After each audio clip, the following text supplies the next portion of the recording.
కూడి వచ్చిన మీ అందరికి నా వందనాలు. ఇప్పుడు పాటల అనంతరం ప్రార్థన చేసుకొని దేవుని వాక్యాన్ని ధ్యానం చేసుకుందాం. మహాపరిశుద్ధుడా, మమ్మల్ని మిక్కిలిగా ప్రేమించిన మా పరలోకపు తండ్రి, మీ నామానికి వందనాలు, స్తోత్రాలు, స్తుతులు ప్రభా. ఈ పగలంతయు మమ్మల్ని కాచి కాపాడినందుకు వందనాలు, స్తోత్రాలు, స్తుతులు. అలాగనే ప్రభా, పాటల్లో తోడుగున్నారు మీ స్తుతులు. మీ దాసులు వాక్యం అందిస్తున్నప్పుడు వినగలిగిన చెవులు గ్రహించుకునే మనసు ప్రతి ఒక్కరికి దయచే ప్రభా. లూదియా హృదయాన్ని తెరిచిన ప్రభా స్తుతులు. పుట్టి గుడ్డివాని కనులు తెరిపించారు, మీకు వందనాలు, స్తోత్రాలు. కూడి వచ్చిన ప్రతి వాని కళ్ళను చెవులను తెరిపించండి. ఆయా ప్రాంతాల నుంచి లైవ్లో, ఫేస్బుక్లో, యూట్యూబ్లో, కాన్ఫిడెన్స్ కాల్లో ఎవరైతే వాక్యం వింటున్నారో విన్న ప్రతి బిడ్డను దర్శించి వాక్యం మీద దృష్టి పెట్టినట్టుగా సహాయం చేసి మీ దాసుని నోట మీ మాటలు ఉంచి అర్థమయ్యే రీతిలో నాయన సహాయం చేసి కనికరించి కాపాడి బలపరచమని మా ప్రభువును మా రక్షకుడును యేసుక్రీస్తు వారి నామములో అడిగి వేడుకుంటున్నాను తండ్రి. ఆమేన్. దేవుని నామానికి స్తోత్రాలు. కూడి వచ్చిన మీ అందరికి నా వందనాలు. పాటల అనంతరం వాక్యం చెప్పుకుందాం. చూడండి, దైవ గ్రంథంలో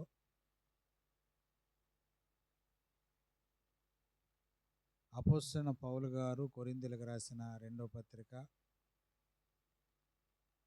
4వ అధ్యాయము 4వ వచనాన్ని చదువుకుందామండి. దేవుని స్వరూపమైన క్రీస్తు మహిమను కనపరచు సువార్త ప్రకాశము వారికి ప్రకాశింపకుండా నిమిత్తము ఈ యుగ సంబంధమైన దేవత అవిశ్వాసులైన వారి మనోనేత్రములకు గుడ్డితనము కలగజేసెను.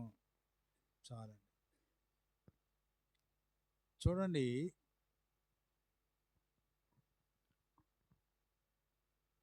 అపోస్తలుడైన పౌలు ఈ పత్రిక అనేది చూడండి కొరింథీయులకు, అంటే కొరింథీ సంఘములో ఈ పత్రిక రాస్తా వచ్చాడు. చూడండి, మనకి బైబిల్ గ్రంథంలో 4 సువార్తలు ఉన్నాయండి. మత్తయి, మార్కు, లూకా, యోహాను. యేసుక్రీస్తు వారి యొక్క ధర్మశాస్త్రము, యేసుక్రీస్తు ప్రభు పెట్టిన లా అండ్ ఆర్డర్ అనేది ఆ 4 సువార్తల్లో ఉంటుందండి. ఆయన పుట్టుక, చనిపోవటం, తర్వాత సువార్త ప్రకటన, ఆయన యొక్క ఆజ్ఞలు, ధర్మశాస్త్రం, ఇవన్నీ కూడా ఆ 4 సువార్తలు ఉంటుందండి. తరువాత అపోస్తుల కార్యములు, అంటే అపోస్తులు చేసిన, వారు సువార్త చేసిన ప్రదేశాల్లో వారు చేసిన కార్యాలు, వారు సువార్తప్పుడు చూడండి, సువార్త చేసినప్పుడు ఎన్ని శ్రమలు, బాధలు, కష్టాలు అనుభవించారో అదంతా దానిలో ఉంటుంది. తరువాత రోమా పత్రిక నుండి ఫిలోమోను పత్రిక వరకు కూడా పౌలు గారు రాస్తాడు. ఇవన్నీ పత్రికలండి.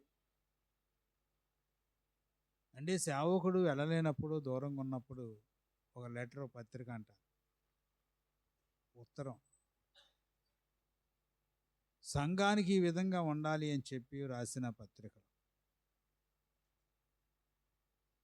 ఒక విశ్వాసి నడవలసిన పత్రికలు.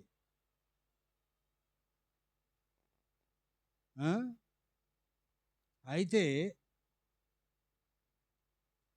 ప్రియులారా, చూడండి, ఈ యొక్క మాటలు మనం పరిశీలిస్తే పౌలు గారు ఈ పత్రికలు రాశాడండి. ఏమని? దేవుని స్వరూపి ఉన్న క్రీస్తు మహిమను కనపరచు సువార్త ప్రకాశము వారికి ప్రకాశింపుకున్న నిమిత్తము ఈ యుగ సంబంధమైన దేవత అవిశ్వాసులైన వారి మనోనేత్రములకు గుడ్డితనం కలగజేసిన. ఎవరంటండి?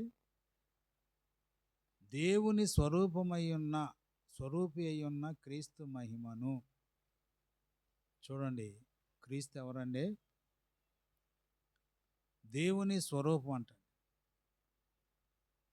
క్రీస్తు ఎవరు? దేవుని యొక్క స్వరూపం. స్వరూపం అంటే ఏంటి? ఒక ఆకారం. ఏమండి? స్వరూపం అంటే చూడండి, ఒక శరీరం, మనిషి పైన కనిపించే స్వరూపాన్ని స్వరూపం అంటారు. అట్లాగే క్రీస్తు దేవుని స్వరూపం అండి. ఈనాడు చాలామంది యేసుక్రీస్తుని వేరుగాను దేవుని వేరుగాను చూస్తూ ఉంటారు.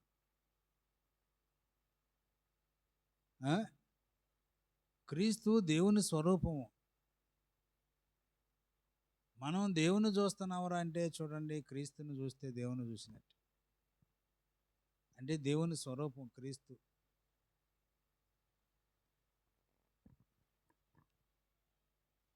ఏమండి? ఈ యుగ సంబంధమైన దేవత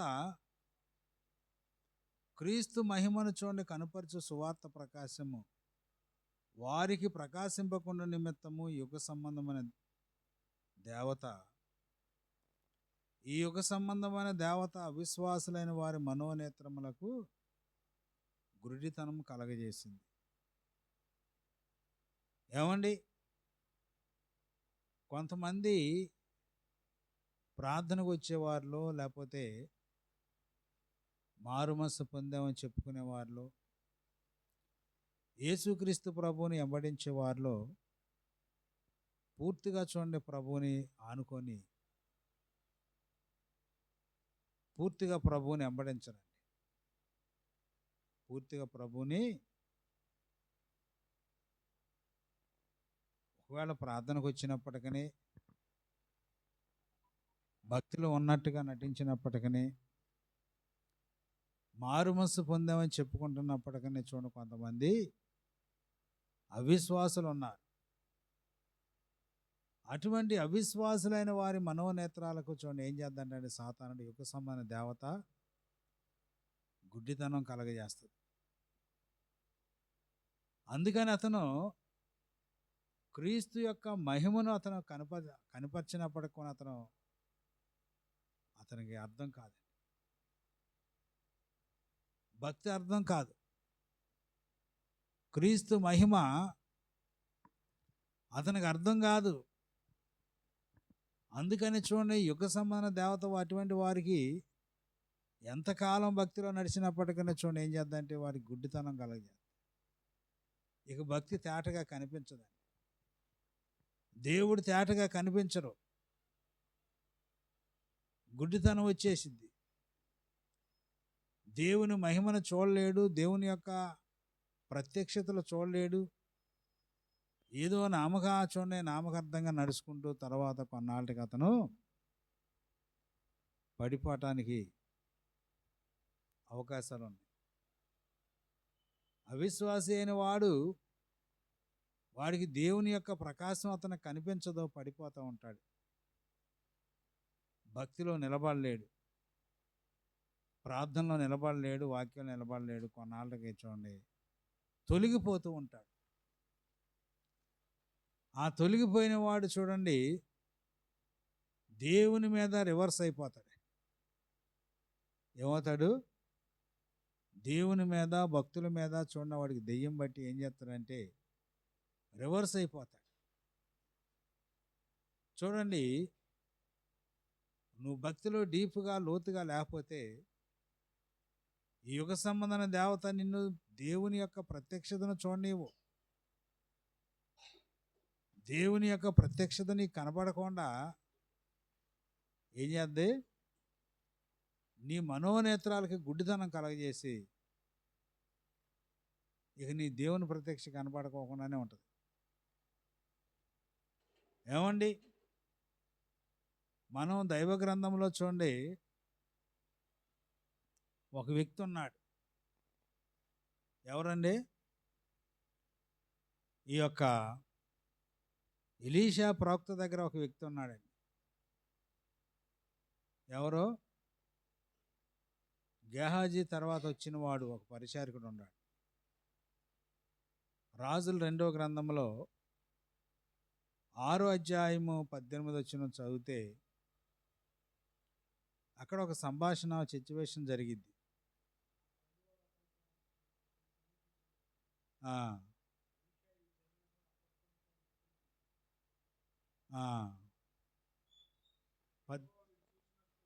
18 యెహోవా వీడు చూసినట్లుగా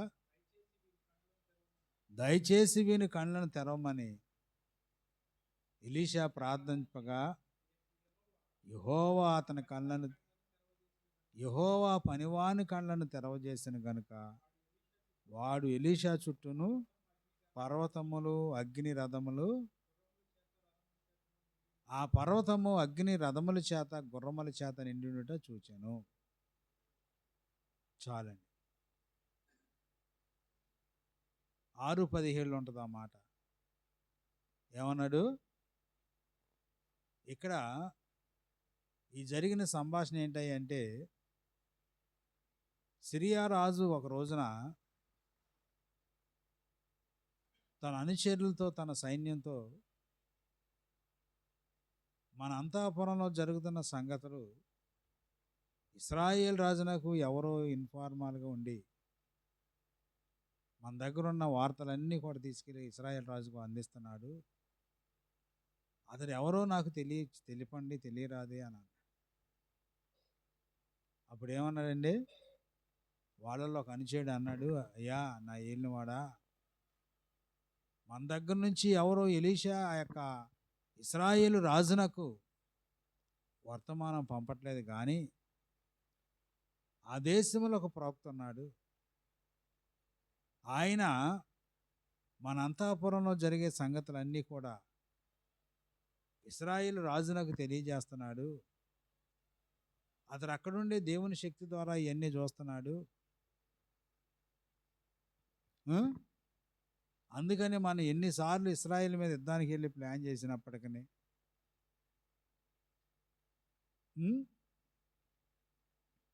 మనకు ఉపయోగం లేకుండా వెనక్కి తిరిగి వచ్చేస్తున్నాం. ఇశ్రాయేలీలు తప్పించుకుంటున్నారు. మనం ఫలానా చోట దండు కాపు కాస్తే వాళ్ళు అక్కడి నుంచి రాకుండా తప్పించుకుంటున్నారు. మనలో ఎవరు కూడా ఇశ్రాయేలు రాజు నాకు సమాచారం తెలియజేయట్లేదు. అక్కడే ఆ దేశంలోనే ఒక ప్రవక్త ఉన్నాడు. ఆయన మన అంతఃపురంలో జరిగే సంగతులన్నీ కూడా దర్శనం ద్వారా చూసి ఆయన చెప్తున్నాడు అయ్యా అని చెప్పి మాట్లాడితే, అప్పుడు ఇశ్రాయేల్ రాజు ఏమంటాడు? సిరియా రాజు ఏమంటాడు? మీరు వెళ్ళి అతన్ని, ఆ ప్రవక్తని శీఘ్రముగా చూడండి పట్టుకురండి ఇక్కడికి అని చెప్పి సైన్యంతో చెప్తాడు. అప్పుడు సిరియా సైన్యం ఆ రాత్రి బయలుదేరి చూడండి ఏం చేసిందంటే, ఎలీషా ఇంటి చుట్టూ ఏమైంది? కాపు కాశారు ఎలీషాను పట్టుకెళ్ళటానికి. ఎలీషాని తీసుకెళ్ళటానికి కాపు కాస్తే అప్పుడు ఎలీషా దగ్గర ఒక పరిచారకుడు ఉన్నాడు. ఆ పరిచారకుడు ఉదయమే లేచి పరిచర్య చేయటానికి, కాలకృత్యాలు తీర్చుకొని పరిచర్య చేయడానికి బయటకు వచ్చాడు. వచ్చేసరికి ఏమైంది? ఎలీషా ఇంటి చుట్టూ రథాలు, గుర్రాలు, ఈ సైన్యం ఉందండి, సిరియా సైన్యం ఉంది. అప్పుడు లోపలకు పరిగెత్తిపోయి, అయ్యో నా ఏలినవాడా, ఏం చేయాలి ఇప్పుడు? ఏం చేయమంటారు? సిరియా సైన్యం మన ఇంటి చుట్టూ ముట్టడేసిందయ్యా మనం తీసుకెళ్ళటానికి. అయ్యో నా ఏలినవాడా, ఏం చేయాలని చెప్పి బాధపడుకుంటూ చెప్తాడు, రొమ్ము కొట్టుకొని. అప్పుడు నువ్వేం కంగారు పడొద్దు, భయపడకాకు, మన పక్షాన ఉన్నవారు వీళ్ళకంటే గొప్ప వాళ్ళు ఉన్నారని చెప్పి ఎలీషా ధైర్యం చెప్పి ఏమంటాడు? యెహోవా వీడు చూచినట్లు వీని కండ్లను తెరవజేయము అన్నాడు. ఎలీషా ఎప్పుడైతే ఈ మాట మాట్లాడాడో అప్పుడు ఏమైందండి? ఎలీషా ఇంటి చుట్టూ సిరియా సైన్యం ఉంటే, సిరియా సైన్యం చుట్టూ ఎవరున్నారు? దేవుని సైన్యం ఉందండి. అగ్ని రథములు గుర్రముల చేత దేవుని సైన్యం సిరియా సైన్యం చుట్టూ వెనకమాల ఉందండి. ఒకవేళ ఎలీషాని కనుక వాళ్ళు ఏమైనా చేస్తే వెంటనే దేవుని సైన్యం సిరియా సైన్యాన్ని మొత్తేద్దాం. ఏమన్నాడు? యెహోవా వీడు చూచినట్లు వీని కళ్ళు తెరివయ్యా.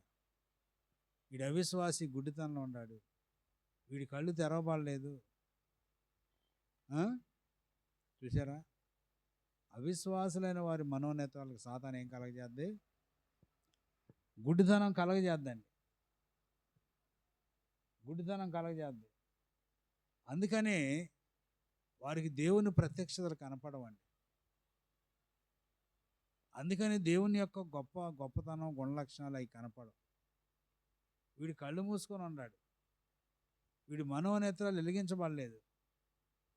ఈనాడు చాలామంది ప్రార్థనకు వచ్చినప్పటికీ, కొంతకాలం భక్తిలో నడుచుకున్నప్పటికీ వాళ్ళ కళ్ళు ఏమైనాయండి? తెరవబడలేదు. అవిశ్వాసులుగానే ఉన్నారు, అల్ప విశ్వాసులుగానే ఉన్నారు. అందుకని వారు భక్తిలోంచి వెనక్కి తిరిగి తొలగిపోయి, దేవుడు నాకేం చేయలేదు, నేను దేవుణ్ణి నమ్ముకున్నా కానీ దేవుడు నాకేం చేయలేదు, నాకు అన్ని శ్రమలు వచ్చినాయి, బాధలు వచ్చినాయి. దేవుణ్ణి నమ్ముకుంటే ఇటువంటి బాధల్లో, కష్టాల్లో, శ్రమల్లో పడిపోతాం అని దేవుని మీద రివర్స్గా తిరిగే రకాలు ఇటువంటి వారేనండి. ఎవరో? అవిశ్వాసులు. అవిశ్వాసులైన వారు మనోనేత్రాలకి సాతాను యుగ సంబంధ దేవత గుడ్డితనం కలగజేసింది. ఈ గుడ్డితనం కలగటం వల్ల చూడండి, వారికి దేవుని ప్రత్యక్షతలు తెలియదు, దేవుని బలం ఏంటో తెలియదు, దేవుని శక్తి ఏంటో తెలియదు, అసలు దేవుని రాజ్యాన్ని గురించి తెలియదు, సత్యాన్ని గురించి తెలియదు. వాడు అల్ప విశ్వాసి, అవిశ్వాసి. ఎంతకాలం ఉన్నప్పటికీ అవిశ్వాసమైన మాటలే మాట్లాడుతూ ఉంటాడు. ఏమండి? గుడ్డితనం కలగజేసింది. ప్రియులారా చూడండి, ఈనాడు చాలామంది ఆ గుడ్డితనంలో ఉంటూ, క్రైస్తవత్వంలో చూడండి ఉంటూనే గుడ్డితనంలో ఉంటున్నారు. వారికి దేవుని ప్రత్యక్షతలు అర్థం కావట్లేదు, దేవుని శక్తి అర్థం కావట్లేదు, నిజమైన దేవుడు యేసుక్రీస్తు ప్రభువును వాళ్ళు అర్థం చేసుకోలేకపోయారు. అందుకని వాళ్ళు రివర్స్ అయిపోయి వెనక్కి తిరిగి చూడండి దేవుని మీద అల్ప విశ్వాసమైన మాటలు మాట్లాడుతాం. ఒకసారి పేతురు యేసుక్రీస్తు ప్రభువారు సముద్రం మీద నీళ్ళ మీద నడిచి వస్తున్నప్పుడు ఈ శిష్యులందరూ కూడా చూడండి తెల్లవారు 4వ జామున ఆ శిష్యులను చూడండి ప్రభు అక్కడికి అద్దరికి వెళ్ళాలని పంపించి ఈయన ఏం చేశాడు? రాత్రి 4వ జామున చూడండి వెళ్ళి సముద్రం మీద నడుచుకుంటూ వస్తుంటే వీళ్ళందరూ కూడా చూసి ఏమనుకున్నారంటే దెయ్యం, భూతం అన్నారు. అప్పుడు ప్రభు ఏమన్నారు? నేను దెయ్యాన్ని కాదు, భూతాన్ని కాదు, నేనేనయ్యా అని తన శిష్యులతో చెప్తే, అప్పుడు వారిలో పేతురు ఏమన్నాడు? ప్రభువా, నీవే అయితే నీళ్ల మీద నడిచి నీ వద్దకు వచ్చుటకు నాకు సెలవిమ్మని చెప్పి ఆజ్ఞాపి మాట్లాడాడు. ఏమన్నాడండి? ప్రభువా, నీవే అయితే నీళ్ల మీద నడిచి నీ వద్దకు వచ్చుటకు నాకు సెలవి. సరే రమ్మన్నాడు. రమ్మన్నప్పుడు ఇతను దోణి దిగి నీటి మీద, సముద్రం మీద అడుగుపెట్టాడు. అడుగుపెట్టినప్పుడు చూడండి, అసలు న్యాయంగా నీళ్ళలో దిగ్గంలోనే మునిగిపోతాడండి మనిషి. మునిగిపోడా? అసలు ఆ యొక్క పడవలో నుంచి కాలు కింద పెట్టగానే ఏమవుతాడు? అసలు కాలు కింద అందగా నిలబడదుగా, మునిగిపోతాడండి. కాలు కింద ఆనింది, గట్టిగానే ఉంది. కొంచెం దూరం నడిచాడు. కొంచెం దూరం నడిచాడు, తర్వాత ఏమయ్యాడు? మునిగిపోతున్నాడు. ప్రభా నన్ను కనికరించని చేతులు పైకెత్తాడు. అప్పుడు ప్రభు ఏమన్నారు? అల్పవిశ్వాసి, ఎందుకు సందేహపడ్డావు నీవు? అల్పవిశ్వాసి, నువ్వు ఎందుకు సందేహపడ్డావు? ఏమండి, పేతురులో అవిశ్వాసం ఉందండి. ఆ అవిశ్వాసం అనే మనసు ఏమైంది? దేవుని ప్రత్యక్షతను చూడకుండా గుడ్డితనం కలగజేసింది. ఆ గుడ్డితనం వల్లే నీటి మీద నడవలేకపోయాడు, దేవుని సన్నిధానం నడవలేకపోయాడు. ఈనాడు చాలామంది అవిశ్వాసులైన వారు గుడ్డితనం చేత, మనోనేత్రాలు గుడ్డితనం చేత వారు పాపంలో పడిపోతున్నారు, లోకంలో పడిపోతున్నారు, అక్రమంలో పడిపోతున్నారు, చెడుతనంలో పడిపోతున్నారు. అవిశ్వాసులైన వారి మనోనేత్రాలకు వారికి ఏమైంది? గుడ్డితనం వచ్చింది. అందుకని గుడ్డితనం చేతనే తిరగబడుతున్నారు. ఆ గుడ్డితనం చేతనే యేసు ప్రభు దేవుడు కాదంటున్నాడు. వాళ్ళు కొంతకాలం నడుచుకొని ఆ గుడ్డితనం చేతనే నేను ప్రార్థన చేయను అంటున్నారు. అసలు బైబిల్ సత్యం కాదంటున్నారు, భక్తి సత్యం కాదంటున్నారు, దేవుడే కరెక్ట్ కాదంటున్నారు, అసలు ప్రభువే పుట్టలేదు అంటున్నారు, దేవుడిదంతా కూడా బోటకం అంటున్నారు, బైబిల్ అంతా బోటకం అంటున్నారు. ఎందుకని? కారణం ఏంటి చెప్పండి? అవిశ్వాసులైన వారి మనోనేత్రాలకు గుడ్డితనం వచ్చింది. వాడి కళ్ళు తెరవబడలేదు, వాడి కళ్ళు మూసుకుపోయినాయి. దేవుని ప్రత్యక్షత చూడలేకపోయాడు, దేవుని యొక్క అనుగ్రహం అతనికి లేదు. ఒకవేళ ఉన్నప్పటికి కూడా అతను పొందలేక ఏమయ్యాడు? గుడ్డితనం చేత అల్పవిశ్వాస అయిపోయాడు. గుర్తుపెట్టుకోవాలి, ఎవడైతే భక్తిలో చూడండి అల్పవిశ్వాసగా ఉంటున్నాడో, దేవుని మీద పూర్తిగా ఆనుకోవట్లేదు, దేవుణ్ణి చూడండి నిజంగా హృదయపూర్వకమైన భక్తి చేయట్లేదు, అటువంటి వాడికి చూడండి సాతాను యుగ సంబంధమైన దేవత ఏం చేద్ది? గుడ్డితనం కలగజేద్ది. గుడ్డితనం అనేది కలగజేస్తుంది. ఆ గుడ్డితనం చేత దేవుని ప్రత్యక్షతలు చూడలేడు, దైవరాజ్యం చూడలేడు, దైవరాజ్యం చూడలేదు. ఒకవేళ ఈ లోక సంబంధమైన వాటిలో గుడితనంగా ఉంటే దేవుని ప్రత్యక్షతలు చూస్తామండి. మనం పరిశీలిస్తే అపొస్తలుడైన పౌలు గారు దమస్కు మార్గాన్ని వెళ్ళేటప్పుడు ఏమైందంటే, ప్రభు మాట్లాడినప్పుడు అతని కింద బోర్లుగా పడిపోయి కళ్ళు కనపడక కింద పడ్డాడు. ఏమండి, కింద పడ్డాడు. ఏమైంది? అతని కింద పడి ఏమీ కనపడక పొరలాడుతున్నాడు. ఏమండి, అప్పుడు తన దగ్గర ఉన్నవారు అతను చేపట్టి నడిపించవలసి వచ్చింది. చూడండి, లోకాన్ని చూసినంతసేపు ఏమో పౌలు గారు ప్రభువుని చూడలేకపోయాడు, ప్రభువుని చూసిన తర్వాత లోకాన్ని చూడలేకపోయాడు. ప్రతి క్రైస్తవుడు, ప్రతి భక్తుడు ప్రభువుని చూసిన వాడు లోకాన్ని చూడలేడు, ఈ లోకాన్ని చూసేవాడు ప్రభువుని చూడలేడు. వాడు గుడ్డితనంగా ఉంటాడు, అవిశ్వాసి, అల్పవిశ్వాసంగా ఉంటాడు. ఆ అల్పవిశ్వాసం చేత ఏమవుద్దంటే దేవుని యొక్క ప్రత్యక్షతలు ఇటువంటివన్నీ అతనికి కనపడవో, చూడలేడు, అతను పూర్తిగా దేవుని మీద ఆనుకోలేడు. ఏమండి, ఈనాడు చూడండి చాలామంది ఇటువంటివన్నీ కూడా పౌలు ఎప్పుడైతే ప్రభువుని చూశాడో ఇక లోకాన్ని చూడలేకపోయాడు. కళ్ళు తెరిచినా నలుపుకున్నా చూడలేదు, కనిపించలేదు. అదే ప్రార్థనలో 3 దినాలు నలగొట్టుకొని ప్రభు యొక్క శిష్యుని దగ్గరికి వెళ్ళిన తర్వాత ఏమైందంటే అప్పుడు అతని కన్నులో పొరలు రాలిపోయి దృష్టి కలిగి తేటగా చూడదాగా. అందుచేత ఈనాడు అవిశ్వాసులు వారు గుడ్డితనం అనేది యుగ సంబంధమైన దేవత అంటే సాతానుడు. యుగ సంబంధం దేవత అంటే ఎవరండి? సాతానుడు. భక్తుల్ని చూడండి ఏం చేద్దంటే గుడ్డితనం కలగజేద్దాం. ఆ గుడ్డితనం చేత వీడికి లోకమే కనపడింది కానీ, డబ్బే కనపడింది కానీ, పాపమే కనపడింది కానీ దేవుని చూడలేడు, దేవుని ప్రత్యక్షతలో చూడలేడు, అనుభవించలేడు. ఇంకా భక్తిలో ఉన్నప్పటికీ కొంతకాలం అయిన తర్వాత అయినా అతను నిలబడలేడు, పడిపోతాడు. వాడు ప్రభువు మీద పూర్తిగా ఆనుకోని వ్యక్తి. వాడికి దేవుని ప్రత్యక్షతలు తెలియవండి.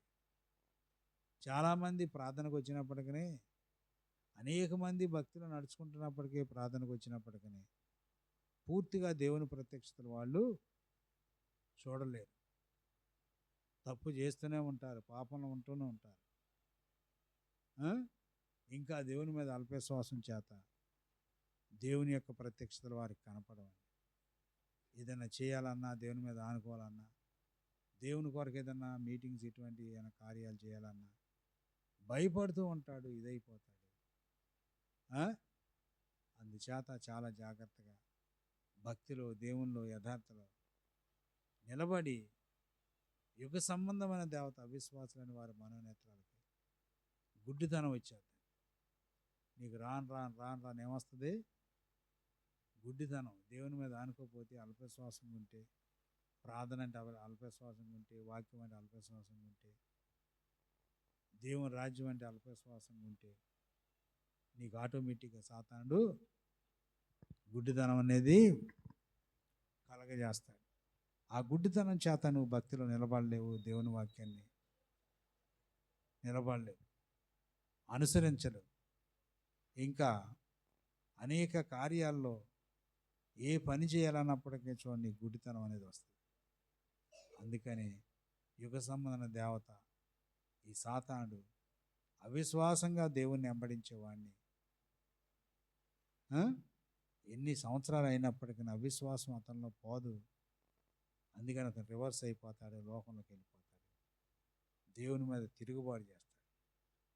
అందుచేత మనం గమనించి పరిశీలనగా యుగ సమాన దేవత నీకు అల్పవిశ్వాసం లేకుండా, సందేహపడకుండా పూర్తిగా ప్రభువు మీద ఆనుకొని, పూర్తిగా దేవుని మీద విశ్వసించి ప్రతి కార్యములో, ప్రతి విషయాల్లో కూడా ప్రభు మీద విశ్వాసం ఉంటే నీకు మేలు జరిగిద్దండి. ఏమండి? విశ్వాసం ఉంచాలి, ప్రభు మీద విశ్వాసం ఉంచాలి. అలాగూ చేసుకొని భక్తిలో జాగ్రత్త కలిగి దైవరాజ్యాన్ని సంపాదించుకోవాలి. అంతేగాని గుడ్డితనం చేత ప్రార్థన విడిచిపెట్టి, భక్తి విడిచిపెట్టి ఇక లోకంలో పడిపోయి ఇక నిండా మునిగితే సరిలేదని అనుకొని ఇదైపోతే చాలామంది కొన్ని సంవత్సరాల ప్రభువుని ఆరాధించి, ప్రార్థన చేసి, భక్తిలో ఉండి ఇంకన్నీ చేసి రివర్స్గా తిరగటం కారణం ఏంటంటే వాళ్ళు ఏముంది? గుడ్డితనం ఉందండి.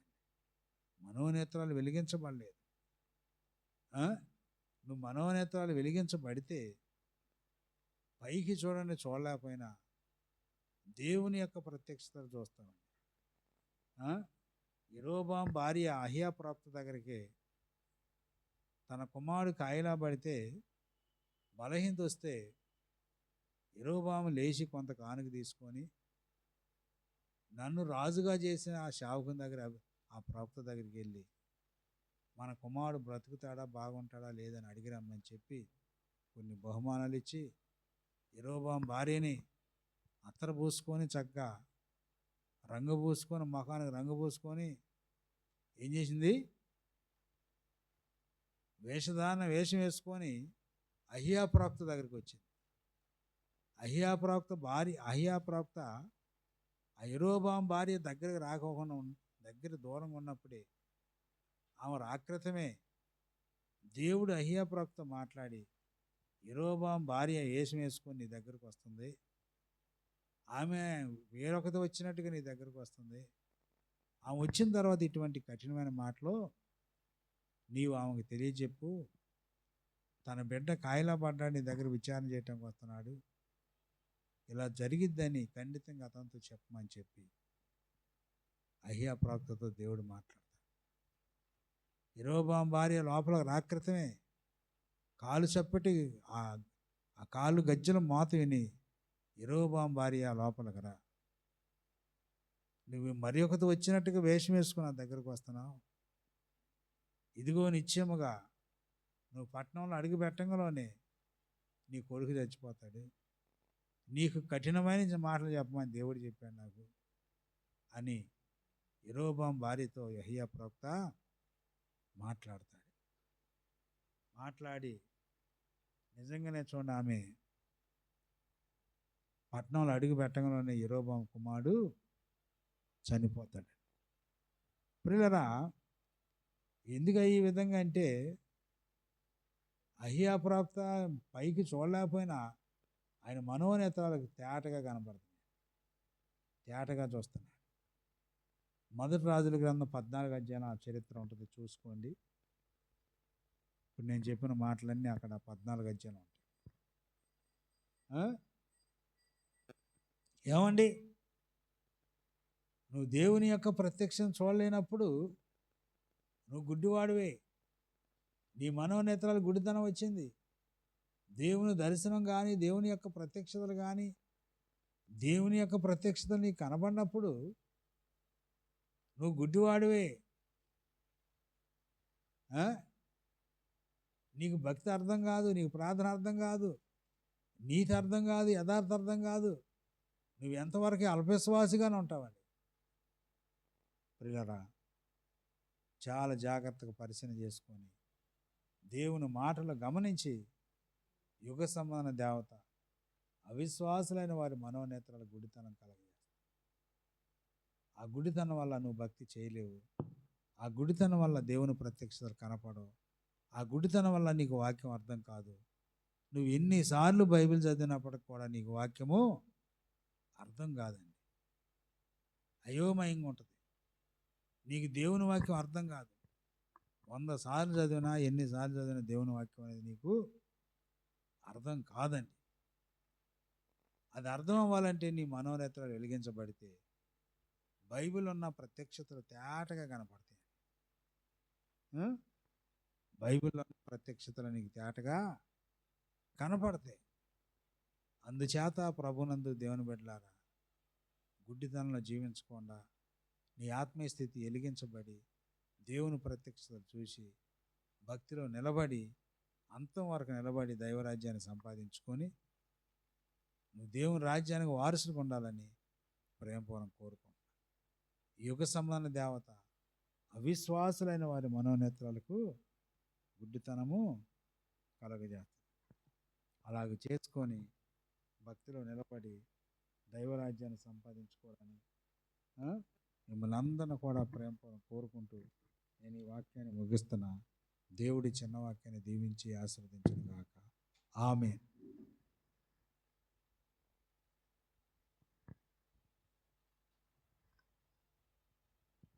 ప్రార్థన చేసుకుందాం. మహాపరిశుద్ధుడా, మమ్మల్ని మిక్కిలిగా ప్రేమించిన మా పరలోకపు తండ్రి, మీ నామానికి వందనాలు, స్తోత్రాలు, స్తుతులు ప్రభా. మీ దయను బట్టి, నాయన కృపను బట్టి ప్రార్థిస్తున్నాను. చెప్పిన వాక్యంలో దీవించి, వాక్యంలో తప్పులు పొరపాట్లు క్షమించి, ఆయా ప్రాంతాల నుంచి వింటున్న బిడ్డలందరూ దీవించండి.